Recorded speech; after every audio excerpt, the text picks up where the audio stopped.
Naam, hii ni Zaki Kiswahili Tanganyika FM kupitia Tanganyika TV. Matumaini yangu makubwa kwa uko mzima wa afya. Msikilizaji, nakukaribisha kuweza kusikiliza taarifa zetu za habari za siku ya leo.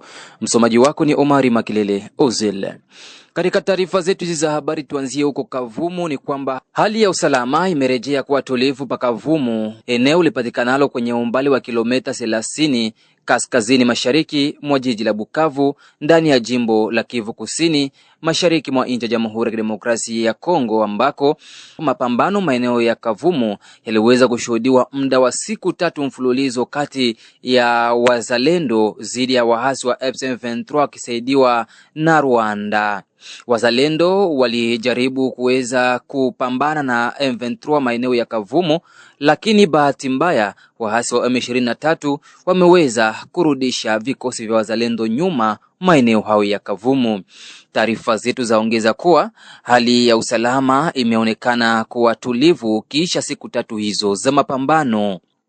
Na huko katika mji wa Uvira ni kwamba jiji la Uvira limekuwa katika hali yake ya kawaida siku ya kwanza hii baada ya mpaka wa Gatumba nchini Burundi kufunguliwa rasmi. Shughuli nyingi zimeshuhudiwa mpakani hapo, zimehakikisha duru zetu za mahali. Kwake mwanasheria Chako Changu Bone Ane ameanza kuanza kutoa picha halisi ya hali ya eneo juu ya kufunguliwa kwa mpaka huo.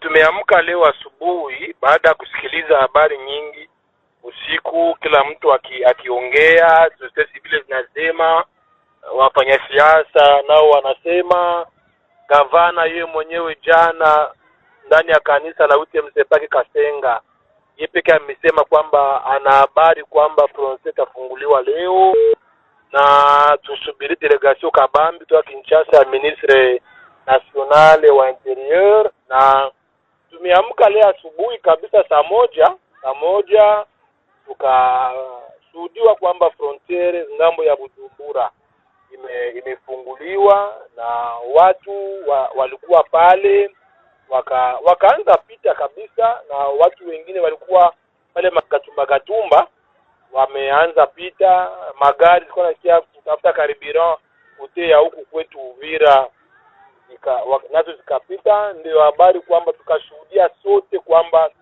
watu wanavuka. Ukiwa kote ya Burundi hauna sepejele, unapita kabisa bila shida tu, wanaukamata kama vile uko mkimbizi mwenye huko ndani ya kambi. Na wale wenye walikuwa na masepejele zilikuwa zingali ziko na validite, nao wamevuka kote ya Burundi na wakaingia mwinchi yao ya Kongo ambayo wanakuta.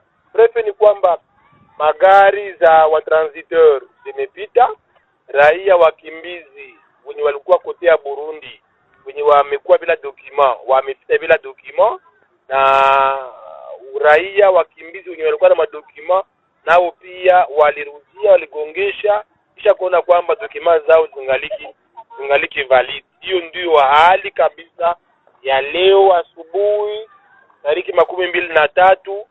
Hata hivyo, upande mwingine amehakikisha kuwa hakuna usumbufu wowote ulioshuhudiwa kwenye mpaka kwa pande zote mbili. Burundi imekuwa wazi, imeacha njia wazi, watu wapite na watu waende. Mtu wa Kongo akipenda kwenda Burundi akuwe tu na CPGL yake yenye iko valid.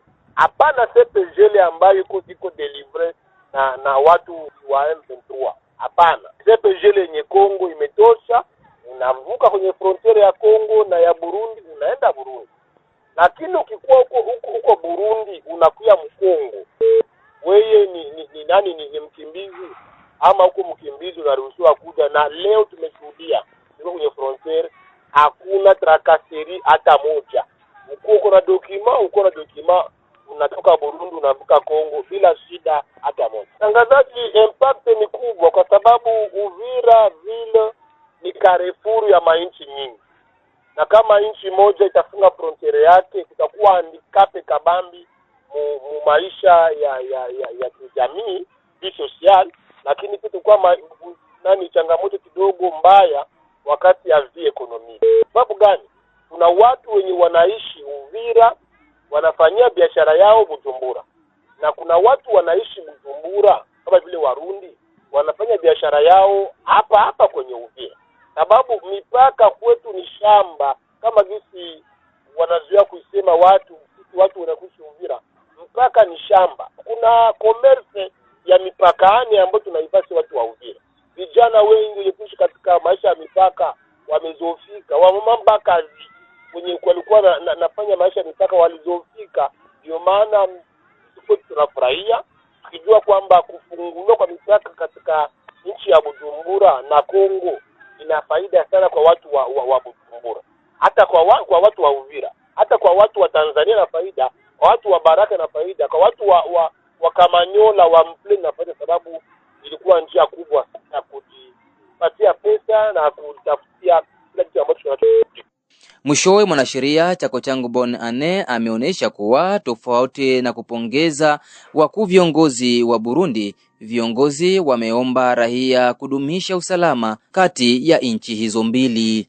Unapomsikiliza meya wa jiji Kiki Fara Kapenda, unapomsikiliza gavana wa jiji la Kivu Bwana Jean-Jacques Purusi, hata ukisikiliza wakuu viongozi wa nchi ya Kongo wa Kinshasa, wanafelicite kwanza ndani gouvernement ya Bujumbura kwa kufungua mipaka kwa faida ya Wakongomani, lakini pia wanashukuru nchi ya Burundi kuona kwamba siku chache baada ya kuongoza Umoja wa Afrika wamekamata ile kipaumbele kufungua mipaka na watu wa Kongo. Na wamesema kwamba watu wa Kongo zaidi wa Uvira watumie mipaka hiyo ndani ya sheria kwa faida yao na kwa faida pia ya nchi. Huko kuambia kwamba wakijua kwamba nchi iko siku vita ya M23, wasisahau hata kama utafanya biashara wajue kwamba aspect ya usalama iwe kipaumbele pia ndani ya biashara mbalimbali ambao tunaofanya ndani ya mji wetu wa Uvira. Hiyo ndio ilikuwa ukiverifie sana maneno yote walizungumza, ndio kisi wamesema vipi. Na kule katika tarafa la Fizi pa Kilembwe ni kwamba mkuu wa sekta ya Lulenge Zawadi ya Bandelwa Abambe amepongeza vya kutosha kutekelezwa na kuheshimishwa kwa kuto kuwepo tena kwa vizuizi bandia katika eneo zote za sekta hiyo katika tarafa la Fizi. Hivyo ameomba wafanyabiashara kuwa huru kutembea kila kona kwani usalama umeimarika. Katika mahojiano na Tanganyika FM kupitia Tanganyika TV, namba moja huyo wa sekta ya Lulenge amesema kuwa ni takriban ni mwezi sasa tangu vizuizi vyote ndani ya sekta hiyo viweze kuondolewa kwa faida ya wananchi. Zawadi ya Bandelwa Abambe ameongea yafuatayo. Ndiyo, acha nikuambie kwa urefu hali ya usalama katika sekta ya Lulenge, hasa zaidi kisha kuondolewa kwa mabariere zenye zilikuwa erige na watoto wetu wazalendo. Ninawaza ni tangu tariki 2 za mwezi wa pili mwaka huu tunao, ndio delegation ya VDP ilitumwa mu sekta ya Lulenge. Ilikuwa na mission 2. Mission ya kwanza ilikuwa kuja wanaondoa mabariere ilegale zote zenye ziko erige na wazalendo, na mission ya pili ilikuwa kuja na sensibiliser na kurekrute wa vijana wazalendo kwenda ku centre ya formation Kikonde. Na kwa hiyo ya kwanza ndio nitaanzia ni kwamba tangu jinsi mabariere ziliondolewa na hadi leo usalama upo. Yana maana nataka kuambia ndugu ambao wanaonisikiliza ya kwamba katika sekta ya Lulenge hakuna tena hata bariere moja payante ya wazalendo. Kuna bakia maposte de taxation za l'etat bien reconnu. Hiyo tunaendelea kushukuru kwa wakuu viongozi wa VDP pasipo kutenganisha. Pili ni kuendelea kuona wa vijana wanaendelea kujisukuma kwenda ku centre ya formation hapo Kikonde. Hiyo inatupatia furaha sababu na sisi pia tunahitaji kuona wa vijana wetu wamepita kwenye mafunzo. Hiyo itakuwa furaha kubwa ya sekta yangu ya Lulenge kwa upekee, sababu ninaongelea kwa sekta ya Lulenge.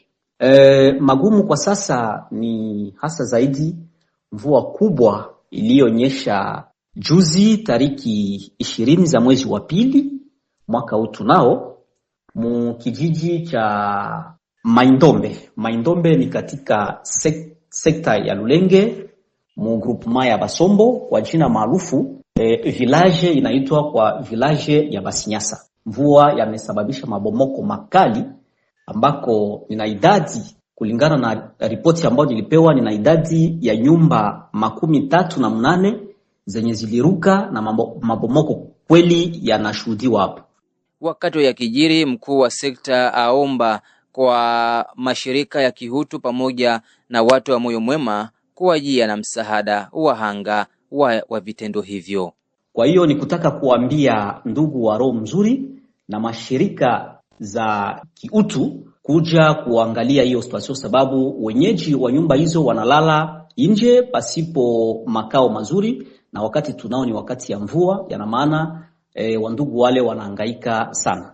Kwa hiyo ni kuomba watu wa roho mzuri, maonje na homme de bonne volonté kuangalia jinsi gani wale wandugu wanaweza kupata msaada kwa haraka, sababu na wao maisha ni mabaya kwa siku ya leo. Ninawaza ile njoo tunaweza kuambia watu kwa kumalizia, kuona kama hewa inakuwa ya usalama, njia iko huru kwa kila mkongomani kupita. Mimi kiongozi wa sekta ya Lulenge naendelea sasa kualika wa transporter kwamba waje wapite, sababu hiyo ilikuwa moja kati ya hofu ambao walikuwa wakijisikia hawawezi kupita dans une barriere ya watoto wetu wazalendo, walikuwa wakiwalomba 300,000 francs par barriere, na hivi sasa hakuna tena hata barriere moja.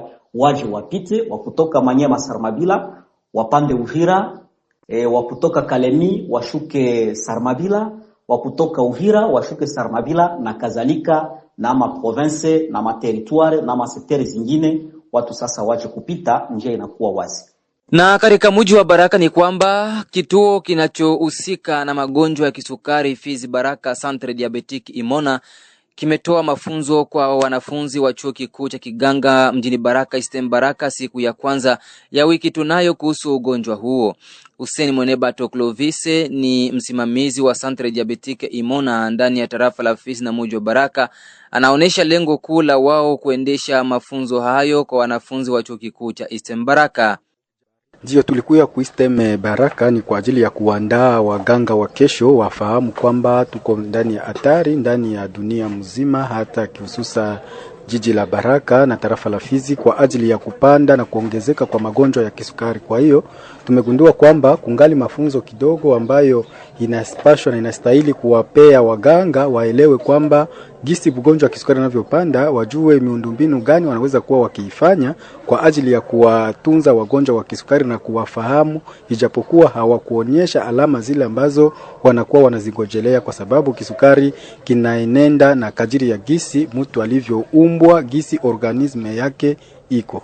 Ndio mafunzo walipokea vizuri, kwa sababu baadhi ya wengi walikuwa hawajaelewa vitu fulani, lakini ninachoshukuru kwa chuo kikubwa Eastern Baraka wametupatia fursa ya kuwa tunapita kama kawaida, ili wanafunzi waendelee kuelewa zaidi na kujua ni nini kisukari na namna gani wanaweza kutunza kisukari. Kwa hiyo wanafunzi wamefurahia na wanahitaji mara tena tuzidi kuwa tunapita ili wawe kuwa imara na kuwa bora zaidi kwa utunzaji bora wa ugonjwa wa kisukari. Mpango huu tunapenda ujizagaze mahali pote, kama vile kumachuo vyote vya university, hata kuma ekole primaire, secondaire za hapa jijini Baraka na tarafa la Fizi, ili watu waandaliwe kipsikolojia kufahamu ugonjwa ni nini na namna gani kujikinga kwa ugonjwa, na anayegonjwa anaweza kaishi namna gani na magonjwa, na wale wagonjwa wa kisukari wanaweza wakalea magonjwa yao namna gani. Nao wanafunzi walionufaika na mafunzo hayo wameonesha kwa kile walichofaidika. Naweza mwambia tu aendelee kutufunza mafunzo haya juu tupate kuwa na elimu kadogo juu ya diabetes. Kulingana na mafunzo ambayo tumepewa kwa siku ya leo, wamesema kwamba ina uhalali mtu akakwenda kujua afya yake kulingana na ugonjwa wa kisukari. Na inatokana na nini? Kulingana na vyakula ambavyo tunavyotumia vitaweza sababisha mtu akapata ugonjwa wa kisukari. Pili, kulingana na mwanamke ambaye yupo mimba, kwa maana ndani ya mimba nafasi ambapo mtoto anapokaa panakuaga kitu ambacho inaitwaga placenta, na ile placenta inakuaga surtout inaproduire ama inakuaga inaunda hormone mbili, na zile hormone mbili ndizo zinasababisha wakati wa mimba mama onekane ana ugonjwa wa kisukari. Lakini endapo anapozaa, ule ugonjwa wa kisukari umekuwa umetoka na ile ambao tunaitaga organe au placenta. Haya, ujumbe ambao tunaohitaji ni kwa wao wale ambao wameandaa mafunzo haya, wajitahidi sana kusensibilize watu mwingine, kwa maana ni muhimu sana kila mtu ajue afya yake. Niliweza kuelewa kutokana na diabete. Diabete ina mitindo miwili. Kuna diabete ambayo mtu anazalika nayo. Mfano bale watoto wako nazaliwa na bilo vya kabambi. Kwanza bilo 4, 5 mpaka 6. Ule mtoto vile anaweza patikana na diabete. Na mwaje ya 40 ni kufatana na bile vile ulianza kula depungali mtoto ndio vinakiaji tokeza mwa hiyo aje ya 40. Msikilizaji wa Tanganyika FM kupitia Tanganyika TV, ni hapo ndipo natamatisha taarifa zetu za habari za siku ya leo. Msomaji Omari Makelele Ozil.